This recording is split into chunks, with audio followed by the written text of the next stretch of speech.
Welcome back to my YouTube channel, Ojasvi English Classes.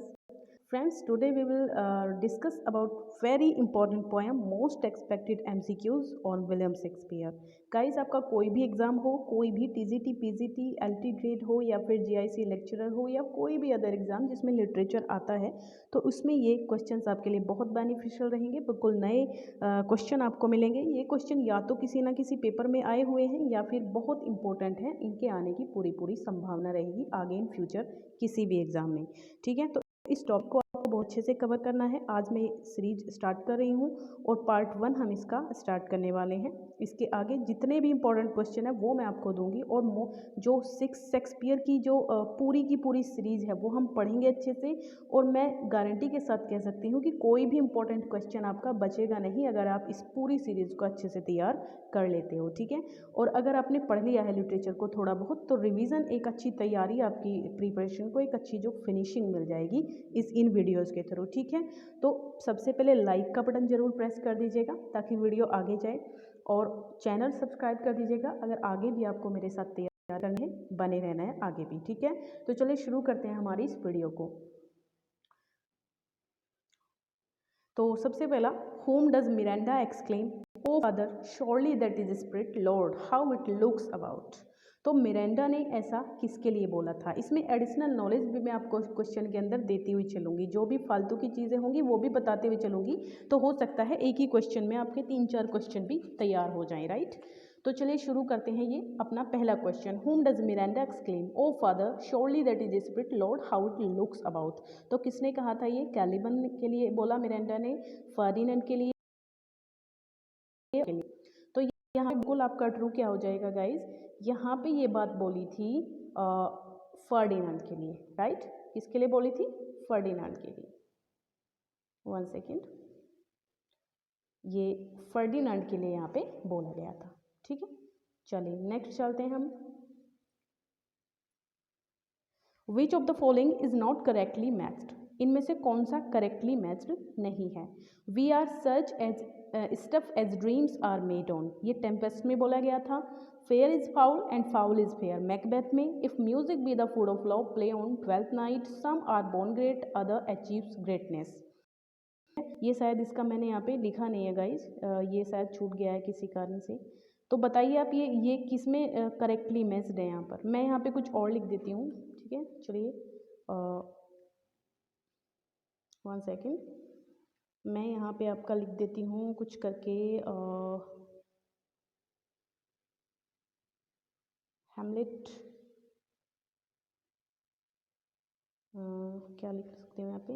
1 second guys, 1 minute, there is some problem there, 1 minute, okay. चलिए एक काम करते हैं, इस question को आप फिलहाल के लिए छोड़ दीजिए। ठीक है, इसको हम देखते ही नहीं, बाद में देखेंगे, कुछ इसमें गड़बड़ है यहाँ पे, राइट। हाँ, चलिए। Who in Richard II kills Richard when he hears of Henry's coronation?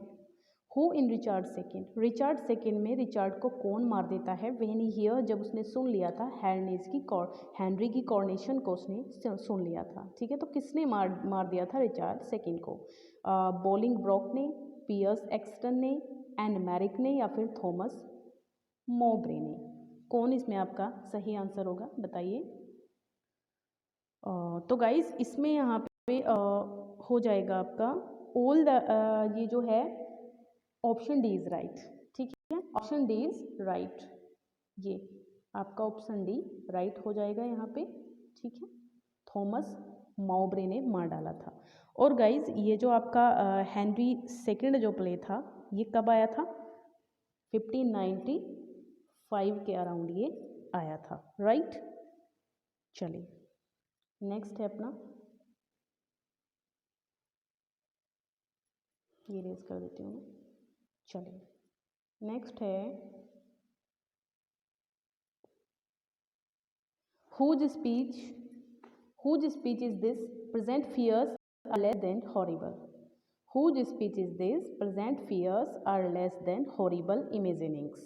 तो ये किसकी स्पीच है? मैकबेथ की है, बेंको की है, बैंको, ये ओ है यहाँ पे, ठीक है, बैंको की है, मैकडफ की है या फिर डंकन की है। Whose speech is this? Present fears are less than horrible इमेजिनिंग्स।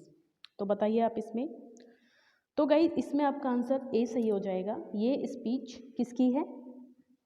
Macbeth की है, राइट। मैकबेथ प्ले में ये मैकबेथ ने कहा था कि present fears are less than horrible than imaginings, right. तो ये ए ऑप्शन इज राइट हो जाएगा आपका। चलिए नेक्स्ट है अपना, in the Tempest what are Miranda and Ferdinand doing in the final scene? Final scene में जो टेम्पेस्ट प्ले है उसके फाइनल सीन में जो ये मिरांडा और फर्डिनेंड है ये क्या कर रहे होते हैं? प्लेइंग कार्ड्स खेलते हैं, कैरिंग वुड, प्लेइंग चेस या फिर प्लेइंग टैग, क्या करते हैं गाइस? कौन सा इसमें आपको सही मिलने वाला है? तो गाइस जिसमें सी आपका सही आंसर हो जाएगा टेम्पेस्ट में, ये सी आपका सही आंसर रहने वाला है। 1 सेकेंड, सी नहीं, ये आपका चेस, क्या करते हैं वो? चेस खेलते हैं। ओके चलिए नेक्स्ट पे हम चलते हैं। टाइम ले रहा है गाइस, ये ना थोड़ा पता नहीं क्या प्रॉब्लम है इसमें। हाँ, who code Shakespeare, 1 second, who code Shakespeare's N upstart crow? I know very well कि इस क्वेश्चन को सभी लोग जानते होंगे और बहुत अच्छे से जानते होंगे। Who code Shakespeare's N upstart crow, ये किसने कहा था? रॉबर्ट लफाम ने, एनट जोलियाना ने, रॉबर्ट ग्रीन ने या फिर ल्यूक्रेज ने? किसने बोला था ऐसा? तो सीधी सी बात है भाई, इसमें आपका जो आंसर हो जाएगा वो हो जाएगा रॉबर्ट ग्रीन, यानी कि सी आपका इसमें आंसर हो जाएगा। C is your answer here. Okay चलिए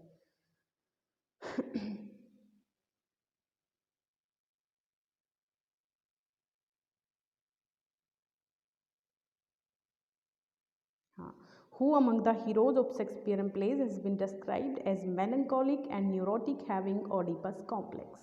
Who among the heroes of Shakespearean plays, जो शेक्सपियरियन प्ले हैं उनमें has been melancholic and neurotic Oedipus complex से एक प्रॉब्लम होती है। ओडिपस कॉम्प्लेक्स कहेंगे जो माता के प्रति ज़्यादा सचेत होता है बच्चा, तो ओडिपस कॉम्प्लेक्स में माना जाता है। ओडिपस कॉम्प्लेक्स की एक स्टोरी है, एक राजा की, ओडिपस नाम था उसका, तो उसने अपनी मदर से ही शादी कर ली थी, ठीक है, तो इसको उसी ना एक तरीके से आगे ले जाया गया है, तो ओडिपस कॉम्प्लेक्स कहा जाता है अगर कोई ज़्यादा अपने माँ की तरफ आकर्षित होता है। तो किसको माना गया है इसमें? Neurotic having Oedipus complex, Hamlet को, रोमियो एंड जूलियट को, मैकबेथ को, ओथेलो को। सीधी सी बात है, हैमलेट को माना गया है, ठीक है। क्या है इसमें आपका? Hamlet is right. चलिए गाइस नेक्स्ट पे चल रहे हैं हम लोग। Which of the following plays of Shakespeare contains the line what a piece of work is man? इसको तो सब लोग अच्छे से जानते होंगे guys. Which of the following plays Shakespeare contains the lines what a piece of work is man? Othello में, Macbeth में, किंग लियर में या फिर हैमलेट में? किसमें कहा गया है? तो guys A is right answer, ठीक है। नहीं सॉरी गाइस ए नहीं होगा इसमें, ये तो बहुत इजी सा आपका क्वेश्चन है, तो इसमें आपका हो जाएगा ऑप्शन डी, है ना, डी सही हो जाएगा। हैमलेट में ही ये बातें हैं, ऐसी फिलोसफिकल जो बातें हैं ना वो हैमलेट में ही बोली गई हैं। और किसने बोली थी? खुद हैमलेट ने ही बोली थी ये बात, हैमलेट के अंदर, राइट, खुद हैमलेट ने ही बोली थी। चलिए नेक्स्ट अब हम चलते हैं। The late play of Shakespeare and in, जो शेक्सपियर का लेट प्ले है वो किन चीज़ों पे एंड होता है? हारमोनीज पे एंड होता है, डिसहारमोनी पे, ट्रेजेडी पे या फिर नॉन ऑफ द अबव? मतलब किस टाइप के जो प्लेज हैं वो लास्ट स्टेज में लिखे थे विलियम शेक्सपियर ने? हारमोनी बेस्ड है, डिसहारमोनी या फिर tragedy?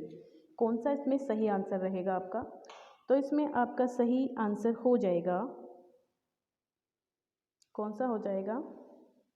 Option A is right, यानी कि हारमोनी, है ना। क्योंकि कौन कौन से लिखे थे गाइस आपको पता है, लेट जो प्ले हैं वो प्रिंस ऑफ टायर हैं, Pericles, Prince of Tyre, Cymbeline, the Winter's Tale and Tempest. Tempest को इनका स्वान सॉन्ग भी कहा जाता है, पता है ना आपको, टेम्पेस्ट को स्वान सॉन्ग भी माना जाता है। और हारमोनी पे एंड हुए थे क्योंकि इनमें जो पेरिकल्स है, प्रिंस ऑफ टायर उसकी लड़की खो जाती है ना, और सिम्बलिन आपको पता है, और विंटर्स टेल, ये जो टेम्पेस्ट है ये चारों के चारों लेट प्लेज हैं, और लेट प्लेज में यहाँ पे इनको माना गया है हारमोनी बेस्ड, ठीक है। तो कौन सा आपका इसमें सही आंसर रहने वाला है? इसमें आपका सही आंसर रहेगा गाइस ये, यानी कि ऑप्शन ए इज राइट। चलिए नेक्स्ट पे हम चल रहे हैं। Neither a borrower nor a lender be for loan of clauses both itself and friend and borrowing does the ease of the husbandry। तो ये बहुत बढ़िया लाइंस हैं और इनको पढ़ते ही आपको पता चल गया होगा कि ये कहाँ से हैं। कॉर्डेलिया ने कही थी किंग लियर में, मैकबेथ ने कही थी मैकबेथ में, या फिर रोजार्डिन ने एज यू लाइक इट में, या फिर पोलोनियस ने एज यू लाइक इट में। किसने ये बात कही थी बताइए। पोलोनियस, ये मुझे थोड़ा गलत लग रहा है क्योंकि पोलोनियस तो एज यू लाइक इट में है ही नहीं, तो इसमें आप क्या मानेंगे? राइट, ये मिस प्रिंट है, ये हैमलेट में है पोलोनियस। कहाँ है गाइस पोलोनियस? हैमलेट में है, तो यहाँ पे आप हैमलेट कर सकते हैं, ठीक है। चलिए अब बताइए मुझे, पोलोनियस ने हैमलेट में कहा था, तो बिल्कुल सही बात है, पोलोनियस ने ये बात कहाँ कही थी? हैमलेट में कही थी, और ये बिल्कुल सही बात है गाइस, ठीक है। पोलोनियस ने ये बात कहाँ कही थी? हैमलेट में कही थी। और किससे कही थी? लेयर्टिस से, अपने बेटे लेयर्टिस से, जब वो फ्रांस जा रहा था पढ़ाई करने के लिए, तो तब उसने इसको ये बात समझाई थी। चलिए, the character Julia appears in which of the following plays of Shakespeare. Shakespeare की कौन से प्ले में जूलिया नजर आती है एक कैरेक्टर के रूप में? The two gentleman of Verona में, मीजर फॉर मीजर में, द टेमिंग ऑफ शो में, और द कॉमेडी ऑफ एरर्स में। किसमें आपको जूलिया देखने को मिलती है? तो इसमें आपका ए ऑप्शन राइट हो जाएगा, ठीक है, यानी कि the two gentleman of Verona. और गाइज इसमें कौन कौन से कैरेक्टर हैं? जूलिया, प्रोटियस, वैलेंटाइन, ठीक है, ये मेन कैरेक्टर थे। और एक ल्यूसेटा भी थी, सर्वेंट थी, ठीक है, मिस्ट्रेस, और ठीक है, प्रोटियस की बिलव्ड भी थी, कौन थी? लुसेटा नाम की एक गर्ल थी इसमें। और जो ये जो है जूलिया, ठीक है, और प्रोटियस और वैलेंटाइन, ये तीनों मेन कैरेक्टर थे, ठीक है। चलिए, तो ये था अपना। नेक्स्ट पे चल रहे हैं हम लोग। Ariel in the Rape of the Lock by Alexander Pope is a supernatural agency of. जो एरियल है वो किस चीज़ के लिए माना जाता है? सुपरनेचुरल एजेंसी, किस टाइप की, जो किस एजेंसी से वो आपको मिलता है? अर्थ, नून बोला गया है, वाटर, निम्फ कहा जाता है वाटर के देवता को, फायर के देवता को सैलामेंडर कहा जाता है, और एयर सिल्फ।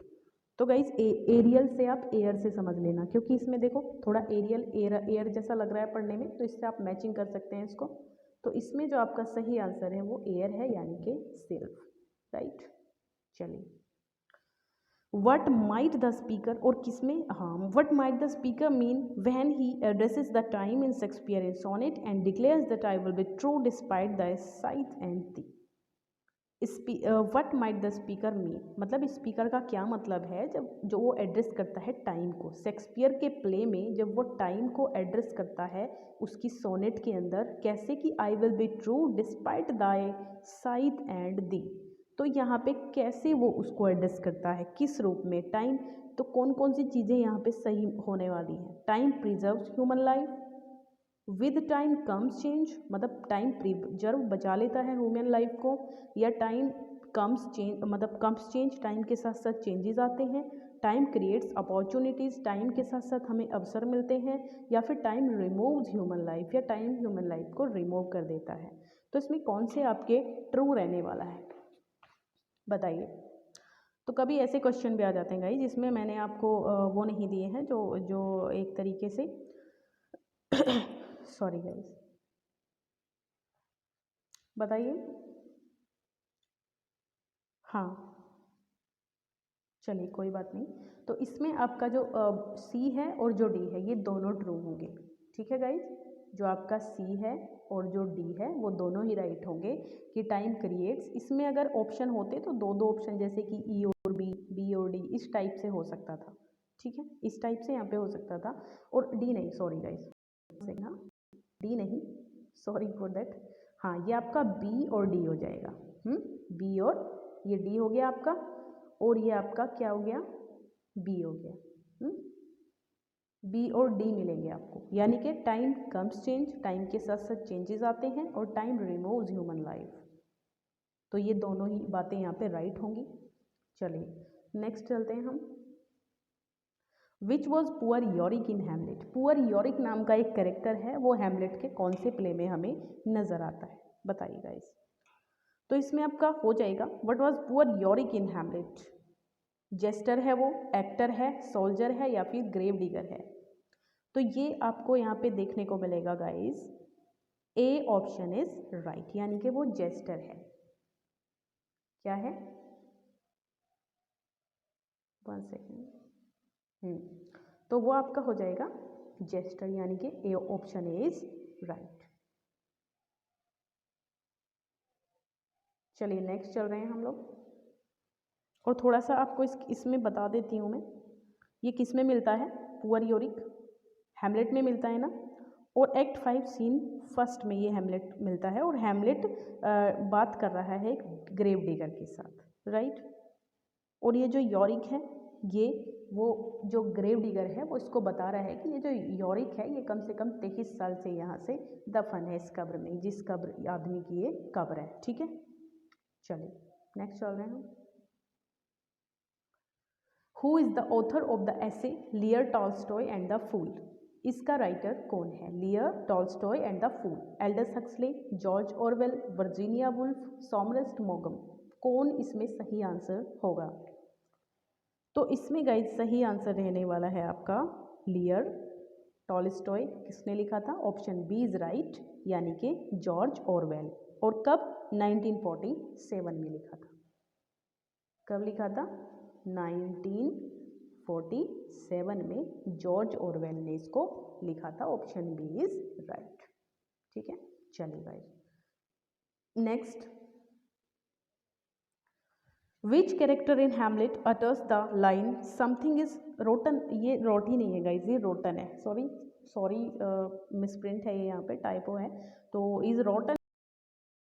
ये तो लाइन बहुत आसान है, ये आपको देखते ही पढ़ने में समझ में आ गया होगा। बर्नार्डो ने कहा था, घोस्ट ने कहा था, होरेशियो ने बोला था, या फिर मार्सिलस ने बोला। सीधी बात है, मार्सिलस ने बोला था। बर्नार्डो ने तो सबसे पहले देखा था घोस्ट को, ठीक है, घोस्ट को देखा था सबसे पहले उन्होंने, राइट। तो इसमें ये भी शायद रॉन्ग लिखा है गाइस, मार्सिलस है ना, मार्सिलस है ये। मैं इसको थोड़ा स्पेलिंग सही कर देती हूँ गाइस, कई बार हो जाता है, MARCELUS, मार्सिलस, ठीक है, डबल एल हो जाएगा। तो मार्सिलस इसका आंसर रहेगा। चलिए नेक्स्ट चल रहे हैं हम। वन से, character of Shakespeare's plays is a book of criticism. ये क्रिटिकल बुक है, जो कैरेक्टर्स ऑफ शेक्सपियर पे क्रिटिक्स ने जो बुक लिखी है, तो ये किसने लिखी है, चार्ल्स लैम ने, विलियम हैजलिट ने, एसटी कॉलेज ने, या फिर थॉमस डे क्विंसी। किसने ये बुक लिखी है। तो इसमें बी ऑप्शन राइट होगा आपका। किसने लिखी है, विलियम हैजलिट ने। किसकी बुक है ये, विलियम हैजलिट की बुक है, राइट। और कब आई थी ये भी बता दीजिए, 1817। कब आई थी, 18। चलिए नेक्स्ट चल रहे हैं हम लोग। Which notorious critic of Shakespeare said. ऐसा कौन सा क्रिटिक है थोड़ा नोटोरियस सा, जिसने बोला कि trivial and positively bad. Which notorious critic of Shakespeare said that his plays were trivial and positively bad. कि वो थोड़े ट्रिवियल है और पॉजिटिवली बैड भी हैं। तो लियो टॉल्स्टॉय ने बोला था ऑन शेक्सपियर एंड ड्रामा में, जॉर्ज बर्नार्ड शॉ ने सैटरडे रिव्यू में, JRR टॉकिन ने इन हिज लेटर्स में ये बात कही थी, या फिर थॉमस डे क्विंसी ने in the looking at the get in Macbeth में ये बात कही थी। तो कौन सा आपका सही आंसर रहेगा।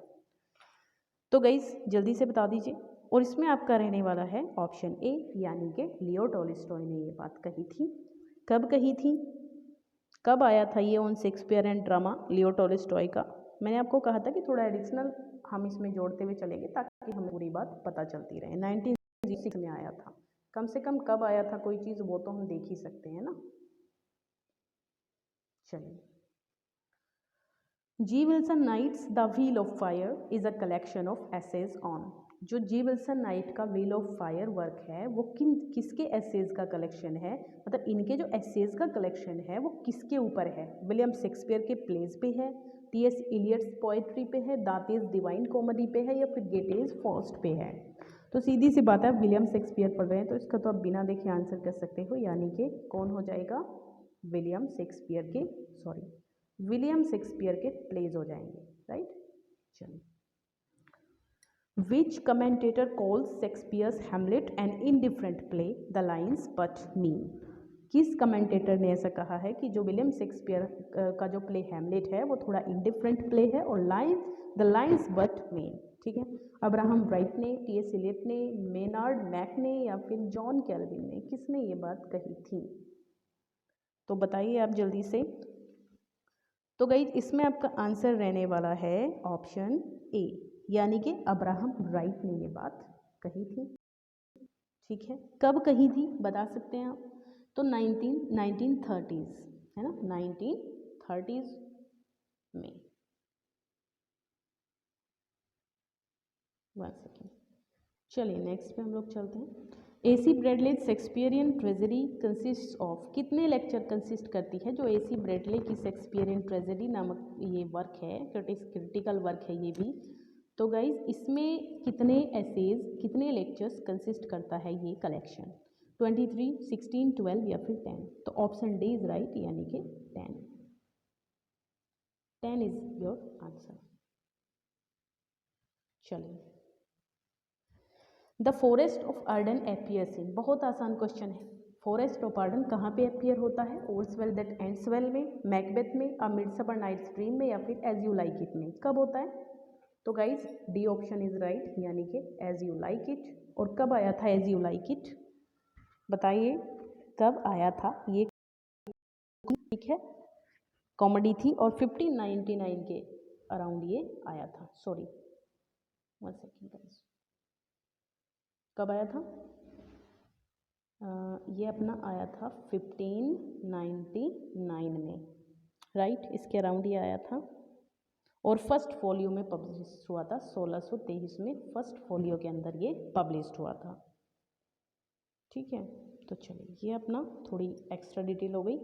और नेक्स्ट क्वेश्चन है, हु ऑथर्ड द लॉन्ग ऐसे कमेंटिंग ऑन, मतलब एक लॉन्ग ऐसे लिखा था कमेंट करते हुए पॉटर सीन के ऊपर मैकबेथ में, किसने लिखा था? जो एक मैकबेथ में पॉटर सीन आता है तो वो उसके ऊपर जो है लिखा, वो किसने लिखा? रिचर्ड स्टील ने, थॉमस डे क्विंसी ने, ओलिवर गोल्डस्मिथ ने। और आपको देखो इसमें ये भी पता चल गया कि पॉटर सीन आता कहाँ है, मैकबेथ में आता है, ठीक है। तो ओलिवर गोल्डस्मिथ ने या फिर डॉबर विल्सन ने, किसकी कहानी है ये कि किसने ऐसे लिखा था लॉन्ग ऐसे? तो भाई सीधी सी बात है, लॉन्ग ऐसे लिखा था अपने थॉमस डे क्विंसी ने, ठीक है, थॉमस डे क्विंसी ने। 1 सेकेंड गाइस, पता नहीं क्या हो जाता है, हाँ थॉमस डे क्विंसी ने लिखा था। चलिए नेक्स्ट है, हु सेड, किसने कहा, the hero of Shakespeare's great classical trilogy is Rome. The hero of Shakespeare's great classic, Wilson Knight ने, एल्सी नाइट ने, डॉबर विल्सन ने या फिर एडवर्ड डाउडन ने, किसने कही ये बात? तो इसमें आपका ऑप्शन ए राइट हो जाएगा, यानी कि विल्सन नाइट ने। किसने कहा था? विल्सन नाइट ने। कब कहा था? चलिए किसमें कहा था ये बता सकते हैं आप मुझे? व्हील ऑफ फायर में। किसमें कही थी ये बात? व्हील ऑफ फायर में। 1 सेकेंड, चलिए guys, which of Claudius and Laertes traps for Hamlet succeeds in killing him, मतलब कौन सा जाल बिछाते हैं क्लॉडियस और लेयर्टिस मिलकर, कौन सा जाल बिछाते हैं हैमलेट को मारने के लिए? लेयर्टिस कौन था? पोलोनियस का बेटा था ये, ठीक है। तो ओफिलिया का भाई था, ओफिलिया बिलव्ड थी किसकी? हैमलेट की। तो Hamlet succeeds in killing him, Hamlet को मारने के लिए इन्होंने कौन सा जाल बिछाया था? पॉइजन कप रखा था उसके लिए, द पॉइजन डैगर या फिर पॉइजन, बताइए। तो ऑप्शन सी इज राइट हो जाएगा आपका, यानी कि option C is right.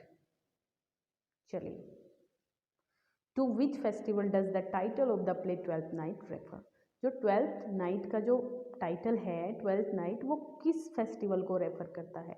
Guys Christian में 12 दिन का फेस्टिवल होता है, जो क्रिश्चियन से पहले जो 12 दिन होते हैं क्रिसमस डे से पहले, तो उसका ये फेस्टिवल माना जाता है इनका 12 दिन का पूरा। तो ये 12th नाइट थी, 12वें दिन का जो आखिरी जो रात होती है, तो उससे उसको रेफर करता है। और उसको क्या माना गया है इसमें? ऑप्शन ए इज राइट, यानी कि एपिफोनी माना गया है उसमें। Option A is right. कब आया था 12th नाइट, आप बता सकते हैं मुझे? 12th नाइट कब आया था, बताइए 12th नाइट कब आया था?